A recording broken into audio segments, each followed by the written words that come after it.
우리가 목회에 대해서 한 가지 오해하는 것이 있는데 뭐냐면 목회를 목사가 혼자 한다고 생각을 하는 거예요. 여러분 제가 한번 물어볼게요. 여러분 목사가 혼자 목회하는 게 맞습니까? 여러분도 함께 목회해야 됩니까? 함께 해야 되죠. 맞습니다. 진정한 목회는 목사만 하는 게 아니에요. 진정한 목회는 평신도와 목사와의 동역입니다. 서로 가르치고 서로 돌보고 서로 권면하고 서로 잘하게 하고 서로 성숙해 하는 게 그게 목회라는 것입니다. 평신도는 목회자를 위해서, 목회자는 평신도를 위해서 함께 하는 것, 그것이 바로 목회라는 거예요. 그런 의미에서 오늘 본문 사도 바울이 데살로니가 전서를 통해서 말씀하시는 것이 바로 그거예요. 그가 3주 목회했어요, 사실은. 3개월도 아니고 3년도 아니고 3주 목회했는데 그 짧은 목회 기간 동안에 사도 바울은 그들을 정말 사랑했어요. 얼마나 사랑했는지 모릅니다. 무엇보다도 그는 초대 목사였습니다. 데살로니가 교회 1대 목사였어요. 이 목사라는 것이 얼마나 귀한 것인지를 말해주고 있습니다. 그는 목사로서 내가 이렇게 목회했다라고 얘기를 해요. 왜 그 얘기를 하죠? 데살로니가 교인들에게 필요하니까 그런 거예요. 사실 오늘 설교 제목이 이런 목사가 되고 싶습니다. 어쩌면 저와 같이 이렇게 목회자들에게 필요한 말씀이다 생각할지 모르겠어요. 물론 그렇죠. 1차적으로는 그러나 2차적으로는 여러분들도 동역한다는 면에서는 함께 이 말씀에 귀를 기울이셔야 돼요. 그러면 사도 바울은 어떤 목사였는가? 첫 번째, 사도 바울은 분투하는 목사였습니다. 우리 같이 한번 따라합시다. 분투하는 목사. 우리 1절과 2절을 함께 읽어보겠습니다. 우리 다 같이 크게 시작. 형제들아, 우리가 너희 가운데 들어간 것이 헛되지 않은 줄을 너희가 친히 아나니, 너희가 아는 바와 같이 우리가 먼저 빌립보에서 고난과 능욕을 당하였으나 우리 하나님을 힘입어 많은 싸움 중에 하나님의 복음을 너희에게 전하였노라. 아멘. 여기 보니까 먼저 빌립보에서 고난과 능력을 당하였다. 데살로니가 오기 전에 빌립보에서 복음 전했어요. 여러분이 아시는 대로 빌립보에서 복음 전하다가 고발돼서 매맞고 옥에 갇히죠. 그리고 쫓겨나죠. 그 다음에 어디를 가는 거예요? 데살로니가를 간 거죠. 데살로니가에서 복음 전했는데 헬라 귀부인들이 돌아오고 열매들이 꽤 풍성했어요. 그러나 유대인들이 또 시기를 하네요. 당국에 고발을 하고 결국에는 쫓겨나죠. 그러면 여러분 같으면 어떻게 했습니까? 저 같으면 이게 하나님의 뜻이 아닌가 보다 하고 복음 전하는 것을 쉬거나 아니면 그만뒀을 것 같아요. 포기했을 것 같아요. 바울은 그러지 않았습니다. 그는 계속해서 아덴으로 갑니다. 아덴에서 또 복음을 전하는 거예요. 무엇입니까? 그는 베레에 가서 또 복음을 전하죠. 놀라운 용기죠. 놀라운 담대함입니다. 바로 이것이 그의 분투함이에요. 바울은 이 모든 과정을 싸움이라고 했어요. 싸움. 오늘 2절에 보니까 뭐라고 그랬습니까? 너희가 아는 바와 같이 우리가 먼저 빌립보에서 고난과 능욕을 당하였으나 우리 하나님을 힘입어 많은 싸움 중에 하나님의 복음을 너희에게 전하였다, 그렇게 말을 합니다. 한두 번 아니에요. 많은 싸움이에요. 여기서 이 싸움이라는 것은 무엇을 말합니까? 한 3가지 의미가 있습니다. 첫 번째는 심각한 반대에도 불구하고, 두 번째는 큰 고통 중에, 세 번째는 분투하는 노력으로. 저는 세 번째 해석이 마음에 들어요. 그가 복음을 전하는데 분투하는 노력으로 복음을 전했습니다. 여러분, 분투하는 영성이 죄와 싸우고 세상과 싸우고 나와 싸우는 그것만이 아니죠. 환난 가운데서 복음을 전하는데 분투하는 영성이 필요한 거죠. 복음을 전하기 위해서 담대함을 갖는 것입니다. 용기를 갖는 것입니다. 긍정적인 사고를 갖는 거예요. 복음을 전하는데 심각한 반대가 있어도 분투하는 거, 그것이 목사가 해야 할 일이에요. 목사가 해야 할 가장 큰 일, 우선적인 일, 그게 복음 전하는 거기 때문에 그 일을 그만둘 수가 없었어요. 그러면 복음을 위해 분투하는 일은 저와 같이 목회자나 아니면 사도 바울처럼 그렇게 사도 선교사만 하는 일인가? 아니에요. 오늘 본문이 그걸 말해주고 있습니다. 초대교회부터 지금까지 복음 전파에는 항상 영적 싸움이 있었는데 데살로니가 그 지역에서도 마찬가지입니다. 그 당시 로마가 세계를 제패하고 다스렸는데 로마의 종교는 사실은 다신이지만 그 중에서도 가장 큰 신은 뭐냐면 로마 황제였어요. 로마 황제를 섬기라는 거예요. 오늘 본문에도 바로 그 말씀이 나오는 거예요. 사도행전 17장 7절로 보니까 뭐라고 그랬습니까? 우리 같이 한번 17장 7절을 읽어보죠. 시작. 야손이 그들을 맞아 드렸도다. 이 사람들이 다 가이사의 명을 거역하여 말하되 다른 임금 곧 예수라 하는 이가 있다 하더이다 하니. 아멘. 여기 야손이 그들은 바울과 실라와 디모데를 말하는 거죠. 그들을 집으로 맞아들였습니다. 그들이 집으로 맞아들여서 다 가이사의 명을 거역하여, 이 가이사의 명이라는 것이 무엇입니까? 이 가이사의 명은 로마 황제의 명령이에요. 로마 황제의 명령이 뭡니까? 다른 신을 주로 섬기지 말라라는 거예요. 바울과 실라와 디모데 그리고 야손은 이 명령을 어깁니다. 뭐라고 그러는 거예요? 다른 임금 곧 예수라 하는 이가 있다. 무슨 말입니까? 예수가 임금이라는 거예요. 예수 그리스도가 주인이시다. 우리의 왕은 예수 그리스도라고 그렇게 믿었습니다. 바울만 믿은 게 아니에요. 야손도 믿었습니다. 여러분이 야손이 누굽니까? 야손은 학자들에 의하면 그 데살로니가 회당의 지도자였을 거라고 생각을 합니다. 그는 부자였어요. 왜? 5절에 보면 그러나 유대인들은 시기하여 저자의 어떤 불량한 사람들 데리고 때를 지어 성을 소동하게 하여 야손의 집에 침입하여 그들을 백성에게 끌어내려고 찾았으나, 그러니까 그의 집에 회중들이 와요. 전도팀이 묵습니다. 꽤 넓은 거죠. 부자입니다. 그런 그가 로마 황제가 주가 아니다, 예수님이 주인이다, 목숨을 내놓는 거예요.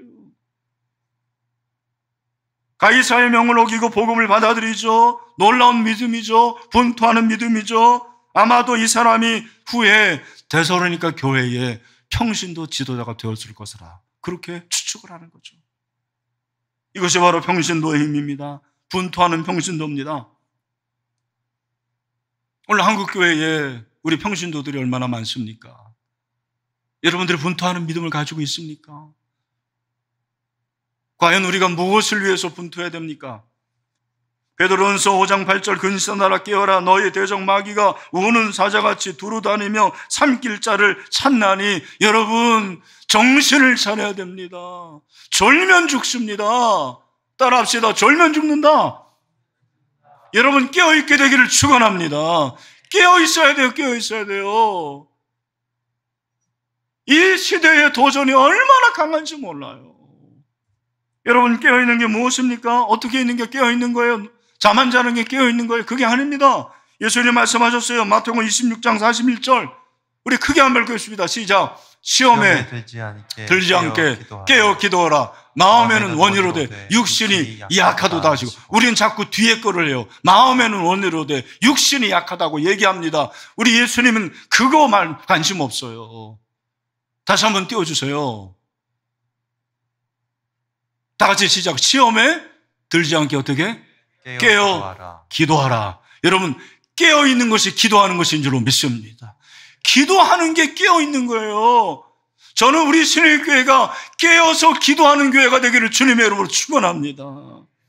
이 세상에 할 일이 많이 있지만 우리 그리스도인이 해야 할 일이 깨어 기도하는 거예요. 그게 분투하는 것입니다. 이 세대에 여러분이 세상과 싸워서 어떻게 이길 수가 있습니까? 기도함으로 이길 수가 있는 거죠. 우리 사랑하는 신혜라 성도 여러분, 새벽을 깨워서 기도하는 분투하는 성도들이 되시길 축원합니다. 안 된다 하면 안 되는 거예요. 그러나 된다 하면 되는 거죠. 여러분 이 코로나 가운데서도 기도할 수 있고 전도할 수 있는 길을 하나님이 열어주시는 줄로 믿습니다. 그렇게 분투하는 우리 신일교회가 되기를 주님의 이름으로 축원합니다. 분투해야 돼요. 분투해야 돼요. 두 번째, 사도 바울은 부모와 같은 목사였어요. 따라합시다. 부모와 같은 목사. 7절을 봅시다. 우리 7절 말씀을 우리 다 같이 한번 읽읍시다. 시작. 우리는 그리스도의 사도로서 마땅히 권위를 주장할 수 있으나 도리어 너희 가운데서 유순한 자가 되어 유모가 자기 자녀를 기름과 같이 하였으니. 이 말씀에 중요한 것은 유순하다예요. 유순한 게 뭐예요? 순한 거? 아니에요. 원래는 뜻이 부드럽다예요. 근데 이 부드럽다는 것은 어떤 의미냐면 엄마가 아기를 볼 때 그 자기 자녀를 돌볼 때 그 태도, 그 상태를 유순하다고 그러는 거예요. 엄마가 그 자녀를 달래는데 얼마나 사랑으로 달랩니까? 아기처럼 되잖아요. 엄마 중에서 야, 너 내가 누군지 알아? 너 그러면 재미없어? 여러분 이런 엄마가 어디 있습니까? 아우 내 새끼, 우리 아들, 우리 딸 커서도 그러더라고요. 커서도 아이고 아들. 아빠한테는 그렇게 안 해요. 그죠? 네. 그게 바로 엄마예요. 그게 유순한 거예요. 바울이 엄마처럼 데살로니가 교인들을 대하는 거예요. 부드러운 유모처럼 그렇게 달래고 그렇게 이해하고 그렇게 낮아집니다. 바울의 원래 모습이 아니에요. 여러분 사도행전 15장을 보면 마가 요한이 좀 게으름을 폈나 봐요. 어떻게 합니까? 바로 너 나가. 나 너하고 선교여행 안 해. 바나바가 받아주잖아요. 그런 사람이에요. 바울은 다혈질이에요. 다혈질이 어떤 사람입니까? 아주 주도적이고 큰 소리 치고 얼마나 뜨거운 사람입니까? 변화무쌍한 사람이에요. 그런 바울이 유모처럼 그렇게 유순하게 된 거예요. 저런 교인들을 사랑하고 달래주고 이해하고 그게 바로 유순한 거예요. 목사는 목회하다 보면 기질도 변하는 것 같아요. 기질이 변합니다. 부드럽게 돼요. 바울이 그렇게 유순할 수 있었던 이유가 무엇인가? 저는 그 이유가 8절에 있다고 생각을 해요. 8절로 보십시오. 8절이 아주 중요한 말씀인데 우리 같이 한번 크게 읽겠습니다. 시작. 우리가 이같이 너희를 사모하여 하나님의 복음뿐 아니라 우리의 목숨까지도 너희에게 주기를 기뻐함은 너희가 우리의 사랑하는 자 됨이라. 아멘. 여기서 중요한 단어는 사모한다예요. 사모한다. 이 사모한다라는 것은 무슨 의미입니까? 자신의 생명까지 줄 정도로 그렇게 사랑하는 것을 말하는 거예요. 생명까지도 줄 수 있었다. 생명까지 줄 수 있었다. 목숨을 너희에게 주기를 기뻐함은 너희가 우리의 사랑하는 자 됨이라. 저는 제가 이렇게 바울처럼 신일교회 교인들을 위해서 내 목숨까지 주는 것을 기뻐할 수 있을까라는 질문을 해봅니다. 바울처럼 이렇게 정말 유순하고 사랑한 목회자인가? 저는 자신이 없어요. 아무리 해도 저는 부족합니다. 사랑을 달라고 늘 기도하죠. 여러분 코로나19로 인해서 벌써 얼굴을 못 본 지가 7개월인데 여러분은 이 목사가 보고 싶습니까? 우리 목자들, 목원들을 그렇게 사랑하고 섬기고 목숨까지 줄 수 있을 정도로 사랑합니까? 교사들 한 영혼 여러분이 가르치는 그 학생을 유모처럼 그렇게 유순하게 사랑하고 목숨까지 줄 수 있습니까? 사실은 9절 10절에 수고와 애쓰는 것보다 사랑하는 게 어려운 것 같아요. 차라리 수고하고 애쓰는 건 할 수 있는데 정말 사랑하는 것이 어려운 거예요. 그런데 엄마는 되는 거예요. 엄마는 돼요. 내가 엄마의 심정으로 영혼들을 대할 때 사랑할 수가 있는 거죠. 바울은 유모로서뿐만 아니라 아버지로서 역할을 하죠. 11절이 그걸 우리에게 말해줍니다. 너희도 아는 바와 같이 우리가 너희 각 사람에게 아버지가 자기 자녀에게 하듯 권면하고 위로하고 경계하노니, 아버지가 자기 자녀에게 하듯 권면, 위로, 경계, 사실은 하나예요. 엄마가 못하는 거 아버지가 합니다. 아버지가 뭐 합니까? 권면해요, 위로해요, 경계해요, 혼내기도 한다라는 거예요. 그러나 거기에는 사랑이 담겨져 있는 거죠. 바울은 데살로니가 교인들을 그렇게 권면하고 위로하고 경계했어요. 중요한 것은 각 사람에게 이랬다는 거예요.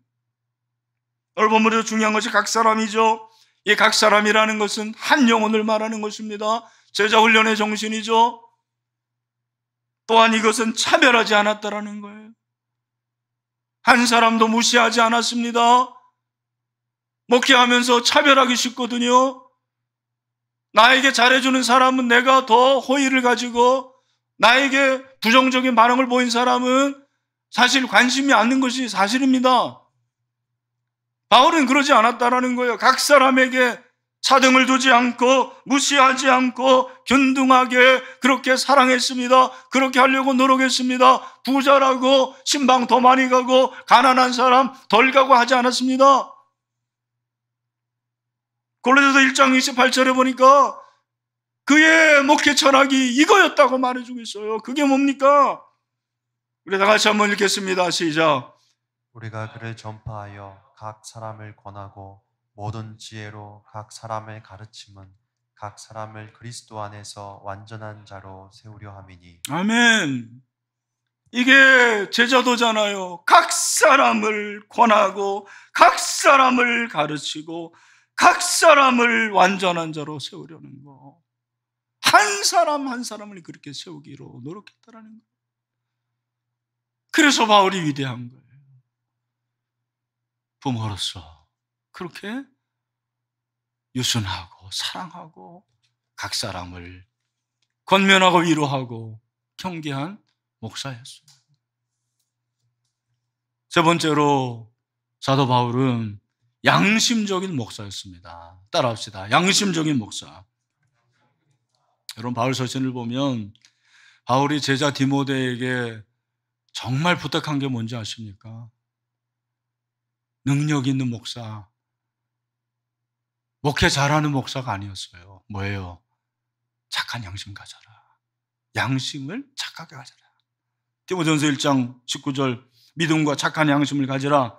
어떤 이들은 이 양심을 버렸고 그 믿음에 관하여는 파선하니. 여러분 잘 보세요. 믿음과 착한 양심이에요. 목사가 믿음만 있다고 목사가 아니에요. 양심이 있어야 돼요. 만약에 믿음이 좋은데 양심을 버렸다면 믿음도 꽝이에요. 믿음도 망한다라는 거예요. 무서운 말이죠. 바울은 양심적인 목회였습니다. 그가 데살로니가서를 쓴 목적 중에 하나가 뭐냐면, 그 당시에 이 거짓 철학자들이 이 도시 저 도시 돌아다니면서 거짓말하고 아첨하고 그랬다라는 거예요. 그래서 오늘 이 말씀에 보면은 사도 바울이 뭐라고 그럽니까? 나는 아첨하는 말, 탐심의 탈을 쓰지 않았다고 그러는 거예요. 이게 바로 양심적이라는 말이죠. 그는 양심적인 목회자였어요. 양심을 속이지 않았어요. 어떻게 알 수 있느냐? 그가 목회하는 동기, 그 목적이 무엇이었습니까? 4절이 우리에게 말해주는 거예요. 여러분, 4절 말씀 다 같이 한번 읽겠습니다. 시작. 오직 하나님께 옳게 여기심을 입어 복음을 위탁받았으니 우리가 이와 같이 말함은 누구를 기쁘게 하지 않고 사람을 기쁘게 하려 함이 하지 아니요 오직 우리 마음을 감찰하시는 누구를 기쁘시게 하려 함이라. 하나님을 기쁘시게 하려 함이라. 여러분, 하나님을 기쁘시게 하는 것이 목회의 목적이 되어야 될 줄로 믿습니다. 사랑하는 우리 신일교회 교인들이요, 부자 되는 것도 중요하지만 양심적으로 사십시오. 양심적으로 사십시오. 베드로전서 3장 16절에서 뭐라고 그럽니까? 우리 다 같이 한번 3장 16절 읽겠습니다. 시작. 선한 양심을 가지라. 이는 그리스도 안에 있는 너희의 선행을 욕하는 자들로 그 비방하는 일에 부끄러움을 당하게 하려 함이라. 아멘. 저는 이 말씀이 코로나19 시대에 정말 우리 목회자와 우리 평신도에게 주시는 하나님의 말씀이라고 생각해요. 사람들이 비방하잖아요. 어떻게 해야 돼요? 양심적으로 살아야 돼요. 주차 하나를 하도 양심적으로 하죠. 귀한 용지 하나 쓰더라도 양심적으로 쓰세요. 계약 하나, 물건 하나 만들어도 양심적으로 하죠. 정말 양심이 필요한 거예요.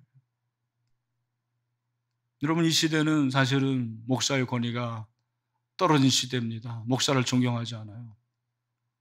여러분, 목사라는 이 단어처럼 아름다운 단어가 없습니다. 목사, 교인들을 양육하고 기르고 가르치는 사람이에요. 저에게는 타이틀이 많아요. 그런데 주례할 때 사회 보는 사람이 목사님 어떻게 소개할까요? 나는 딴 하나 얘기하라고 합니다. 신일교회 담임 목사. 제일 좋은 거예요. 여러분, 제가 이래봐도 박사입니다.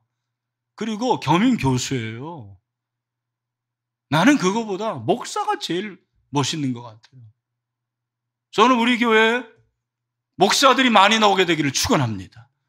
그런데 시시껍잖은 목사 나오면 안 돼요. 양심적인 목사, 정말 존경받을 수 있는 목사, 그런 목사가 나와야 된다 생각해요. 마지막으로 우리 교인들에게 부탁을 드립니다.